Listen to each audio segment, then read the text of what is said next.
Hello and welcome to the ScatterVolt channel. Today, I'd like for you guys to meet Sasha, the ultimate gaming PC from the year 2009.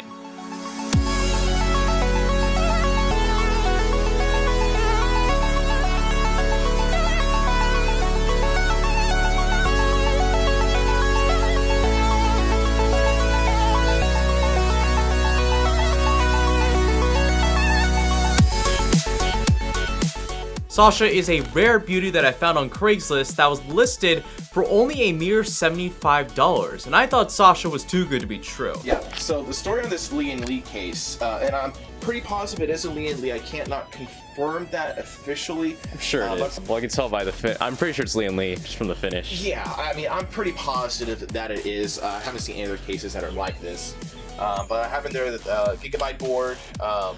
That old Phenom X5, I might overclock that a lot. Oh, no, yeah, that thing is definitely overclockable. So if you yourself want to find a really cheap computer, the key is to go to Craigslist or any sort of like community place, correct? That's right. Awesome. So I mean, like, just do some searching and you yourself can find some really awesome used hardware, like especially in a gold mine like this. And even that case that was on her looked way too aesthetic for any local builder to just have randomly lying around. And then I saw the specs, and she got me interested. This $75 gaming PC straight out of some dude's workshop, and based off of the prices 7 to 8 years ago, would have costed you $1,298 to build brand new. And that kind of blew my mind away a little bit, because the hardware that is packed into the system for being so old was considered overkill for the year 2009. Like the graphics card that's in here would be considered as the GTX Titan of today. And I'm not joking. 7 to 8 years ago, the hot PC titles that were out at the time were Left 4 Dead 2, Grand Theft Auto 4, StarCraft 2, Borderlands, and the infamous Modern Warfare 2. But at the time when you could build this system for $1,300, the best looking game that would have just came out would have probably had to have been Battlefield Bad Company 2, running on the Frostbite 1.5 engine, which came out in early 2010. And for verification, if you guys were doubting me on the performance of Sasha, well, here she is running Bad Company 2 completely maxed out at 920 by 1080 with ease, which I'm gonna be real with you guys, but that's actually very impressive considering that the standard PC gaming resolution for 2010 at the time was 1680 by 1050, and Bad Company 2 was released in 2010. And Sasha right here boasts the best gaming hardware from about 2008 to 2009. As a brief side note though, and this sounds really cool, but if you guys would like to see a what was PC gaming like 10 years ago with say gaming on Windows 7 using Sasha on old classic titles like the original Crysis, Half-Life 2 Episode 2, and Fallout 3, then leave a like on this video and comment about that down below, and that'll let me know if you guys would be interested in seeing something like that on the channel. But coming back to the present year, this PC today in 2017 would be the modern day equivalent of an AMD Ryzen 1700X and a GTX Titan with 64GB of DDR4 RAM running at 3200 MHz. Don't believe me?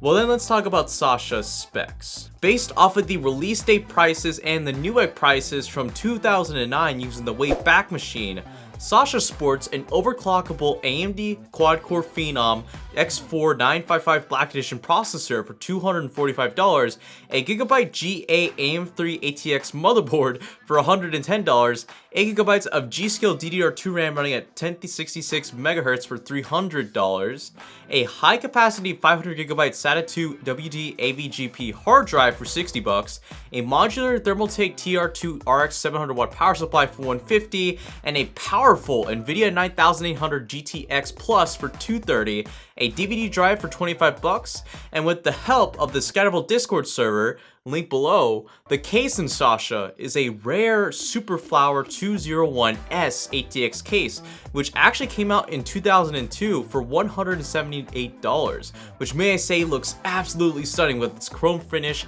and triple blue glass panels for being from the year 2002. And this Superflower 201S really is a screenshot of the past. It's so old, it doesn't even have front panel USB ports. And all of that totals to a $1,298 gaming PC straight out of the year 2009. And I purchased this for $75 at some dude's workshop. I know some of those specs seem laughable by today's standards, but Sasha really was an overkill system for her time. Starting off with the processor, the Phenom 2 X495 Black Edition processor ran stock at 3.2 GHz, which was actually a very high clock speed for its time, and with a powerful CPU core, you could actually overclock that baby to the elusive 4 GHz mark that every gamer strived for back in the day, which by today's standards, that would be about 5 GHz. The 955 Black Edition was a fast gaming processor, but it wasn't the absolute fastest CPU for its time. It was beaten out by other more powerful Intel CPUs, such as the Extreme Edition i7-965 and the Intel Core 2 Extreme QX9770. But in typical AMD fashion, the 955 offered near top tier performance compared to those overpowered Intel processors for a quarter of their price. You may be also asking, but 8GB of DDR2 RAM doesn't sound that overkill. Well, what if I told you that the recommended RAM requirement for Battlefield Bad Company 2 was 2 GB of RAM? Not 4, not 8, but 2. And to put that into perspective, back in the day, 2 GB of DDR2 RAM was the equivalent of 8 GB of DDR4 RAM today, which makes 8 GB of DDR2 RAM about 32 to 64 GB of DDR4 RAM today. And this isn't any regular DDR2 RAM. No, this is RAM running at 1066 MHz stock, which I find would probably have to be 3200 MHz compared to DDR4 today. And closing out, let's not forget about the graphics card inside Sasha.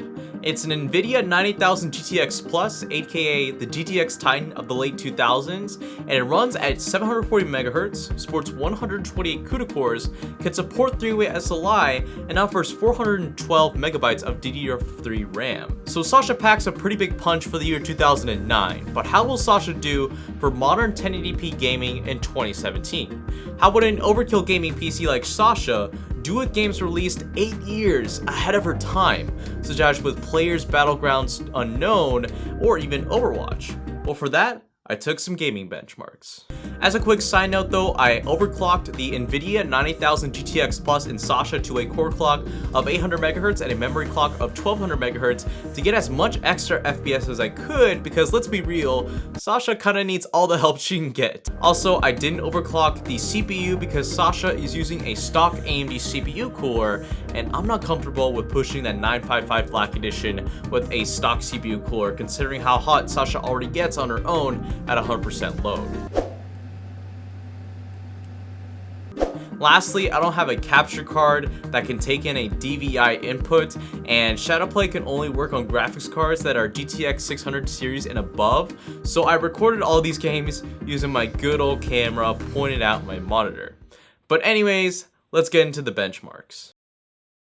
Starting up the list, we have Firewatch, a beautiful, easy-to-run, adventure-based game that came out in 2016, and Sasha was able to run that title at an impressive average frame rate of 42 frames per second at low settings, 1080p. Next up, we have Rocket League, one of the more popular titles on Steam, and Sasha averaged about 37 frames per second at 1080p completely maxed out. Now moving on to probably the hottest Steam game on this list, we have PlayerUnknown's Battlegrounds, which is an early access title, may I remind you guys, and it averaged an incredible 16 frames per second on very low settings at 720p. But on a lighter note, fourth on this list, utilizing the Source engine, we have Counter-Strike Global Offensive, which Sasha, thankfully enough, was able to run at an average of 68 frames per second at 1080p, completely maxed out.